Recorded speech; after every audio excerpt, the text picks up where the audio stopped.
valuable Business Council for Sustainable Development, Mr. Pepijn Rijvers. Hello, good morning. Good Well, morning. yeah, all yours. Please enjoy, and I see you later. Thank you. Thank you very much. Good morning, everybody. Funny, we have translations in the back. 25 years ago, for the first time, I gave a presentation with translations live. And I think I started like this. They told me before there's a button they can push. When you're going too fast, then they will hit the button. A red light will show up. It was actually at the top there. And then you know you need to slow down. So I introduced myself. I said, good morning, my name is Pepijn Rijvers. I'm here to talk about the future of IT.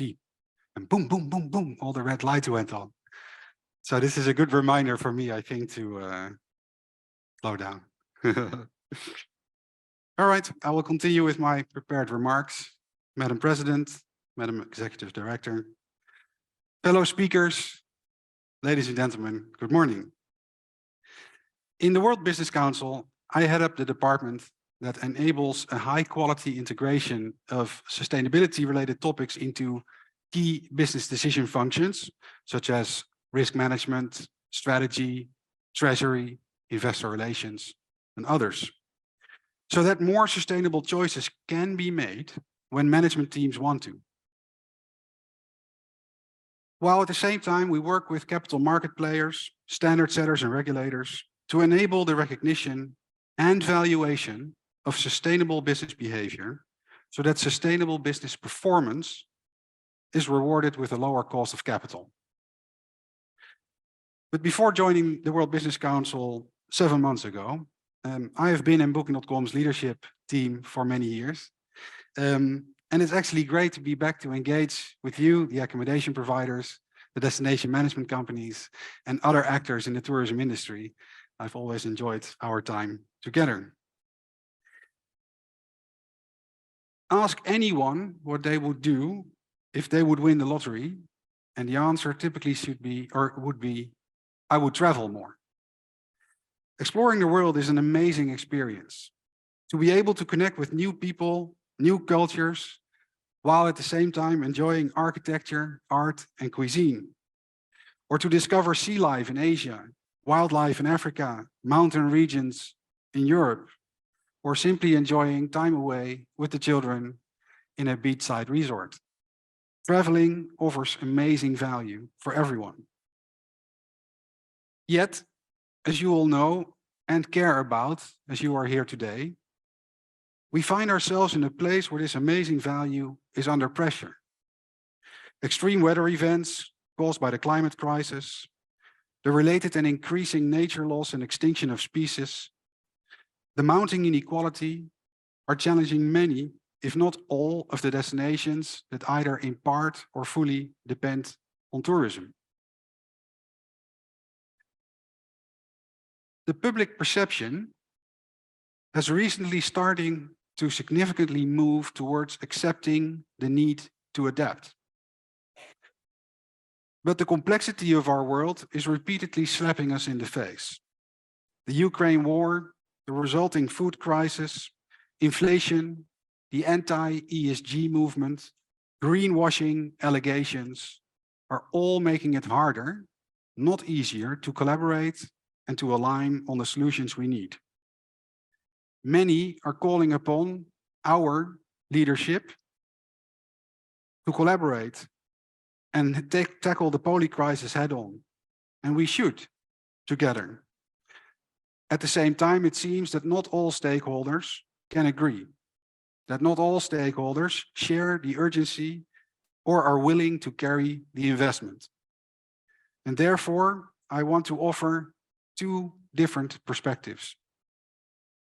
Many years ago, in 1999, the promise of the internet was driving technology and e-commerce stocks to unseen heights, only to crash down a year later when investors realized that it might take years before those promises would materialize.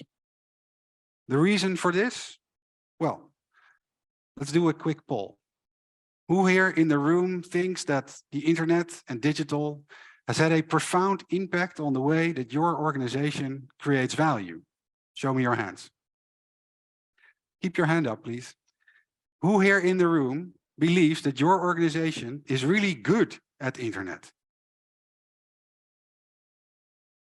Only a few hands remain. And this is the reason why the stocks came crashing down. Everyone realized that building a good digital competency takes years. The potential value creation was there and visible to everyone. But I would argue that only in the past few years, because of the pandemic, the internet has really started to deliver on those promises from the 90s. That's 30 years later. This is because building the necessary connective tissue for organizations to collaborate, like data sharing standards, privacy laws, data systems, and so on, took years to develop.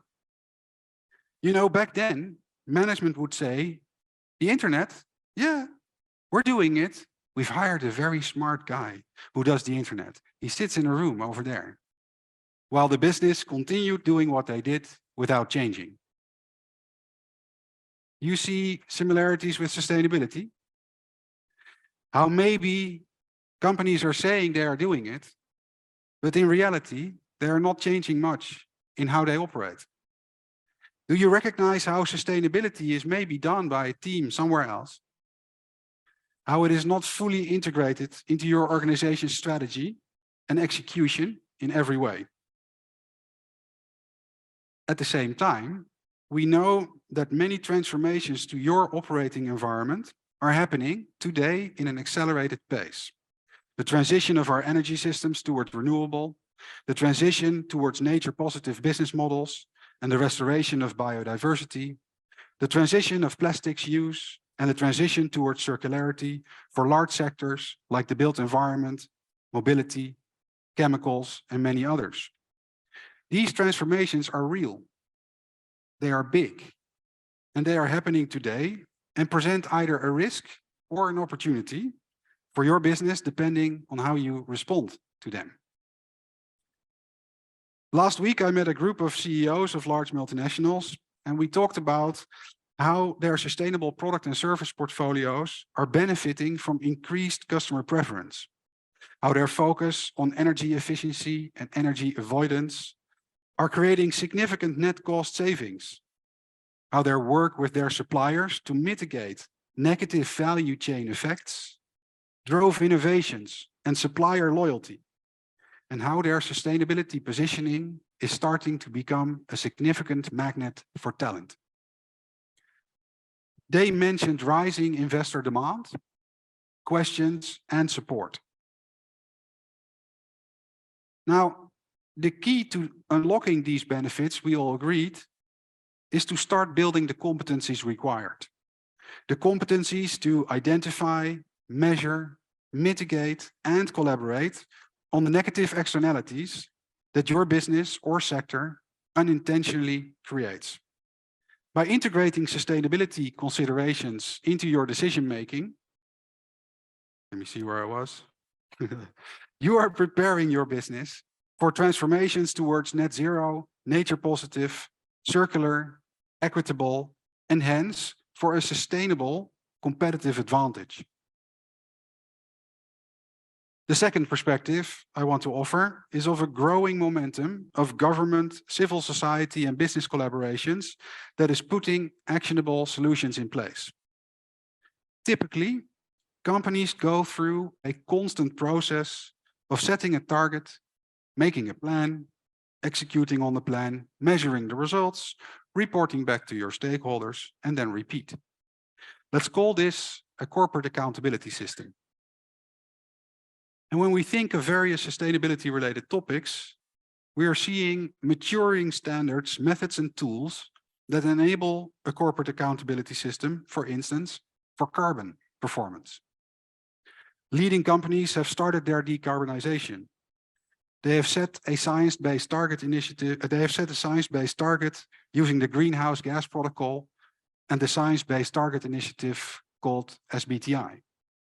They have created a transition plan that includes the activities and timelines needed to deliver their targets. They are working with their value chains to put in place proper Scope 1, 2, and 3 carbon accounting using pre-competitive collaborative platforms such as the World Business Council. And finally, they are preparing to report back to stakeholders and financial institutions using a global standard set by the ISSB, the International Sustainability Standards Board, which recommendations will come out in June this year. They will include the framework of the Task Force for Sustainability, for Climate-Related Financial Disclosures, the TCFD. And I'm mentioning all these acronyms not to confuse you, but to show you which organizations and which guidance to go to if you want to get started on the journey towards a carbon performing business model. The solutions are out there, but you need to engage. It's quite clear that if it took 30 years to become okay at digital, probably the same thing might be true for sustainability. But we don't have that time. We don't have 30 years. And consumer demand, systems demand, regulatory demand, and competitive pressure of those who are quicker will be real and will be felt. That's not to scare you all, because I think it's a huge opportunity in itself. The energy transformation itself represents an enormous, unfathomable economic opportunity for everybody who engages and benefits. In this area, companies should also leverage developments like our Partnership for Carbon Transparency, or PACT, which is building a methodology and an interoperable data sharing platform for the carbon product footprint of suppliers across a company's Scope 3 emissions inventory, and to develop the same for assessing and collecting data on nature-related end-to-end value chain impacts. Nature-related topics, like mentioned by Madam Executive Director, like land use, water, air, ocean, and also biodiversity, are all relevant for destinations and the tourism industry, as you well know. What we are seeing is that an accountability system for nature is following the carbon trajectory. With the launch of the Task Force for Nature-Related Financial Disclosures, short TNFD, the development of the Natural Capital Protocol, and the Science-Based Targets Initiative for Nature, short SBTN, these tools and methods enable your journey from a do-no-harm approach towards a full, just, and regenerative business model. As a destination and as a sector, you can build the pre-competitive platforms together with UNWTO that enable a dialogue with the finance community to unlock the transition finance opportunities that exist. There is investor demand for protecting and restoring nature. There is investor demand for the development of renewable energy solutions, and there are opportunities to achieve zero waste to landfill by combining the purchasing power at the destination level. As an individual company, you need to promote your equity story. That is the story you tell to your investors and stakeholders on what you are doing and how sustainability considerations have become a strategic part of your future competitive advantage. So that your investors and capital partners understand how your strategy allows your business to adapt potentially better and benefit potentially better from the transformations ahead. This will unlock an economic incentive for change. So let me summarize. There are several significant sectoral transformations that are real and underway. It all starts with a simple accountability system. Set an ambition, make a plan, execute, report back. There are large benefits for those who build the competencies to respond and to adapt. You need to collaborate. There is help available, and tell your story. Because if you get it right, you will be able to materialize 3 benefits. You'll be able to successfully respond to the risks, you'll be able to benefit from the transformations, and you will show business leadership and create value for your communities, your customers, and for future generations. So start today. Please do come talk to me afterwards if you want to learn more. Thanks for your attention and have a great conference.